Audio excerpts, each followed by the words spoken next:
नमस्कार दोस्तों, स्वागत है आपके हमारे फिर से एक नए वीडियो में। दोस्तों आप लोग जो वीडियो देख रहे हैं वो एक फिल्म है, यानी बोल रहा था बोल। इसको रिलीज कर दिया गया उत्तर प्रदेश के जो नज़दीकी सिनेमा घर है, इसमें 25 तारीख से इस फिल्म को रिलीज किया गया। और देखिए इसमें पब्लिक रिएक्शन कितने, यानी पब्लिक के काफ़ी ज़्यादा इसमें फिल्म में भीड़ है देखने के लिए। और देखिए खेसारी लाल यादव जी का जो कितने बड़े फैन है इस फिल्म को देखने के लिए, और कितने सारे लोग हैं देखिए इंतज़ार कर रहे हैं फिल्म को देखने के लिए। और बोल रहा था बोल फिल्म काफ़ी अच्छी फिल्म है और इसे काफ़ी अच्छी तरीके से फिल्म को बनाया गया है।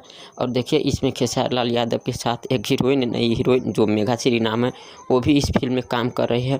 और काफ़ी अच्छी तरह से इस फिल्म को बनाया गया है। और देखिए इस फिल्म को देखने के लिए कितना बेताब है पब्लिक, और कितने देर से इंतज़ार कर रहे हैं। दोस्तों देखिए खेसारी लाल यादव जी का इतने बड़े फैन कितने एक्साइटेड है फिल्म देखने के लिए, यानी खेसारी लाल यादव जी का जो फिल्म है बोल रहा था बोल, उसको देखने के लिए देखिए कितने एक्साइटेड है।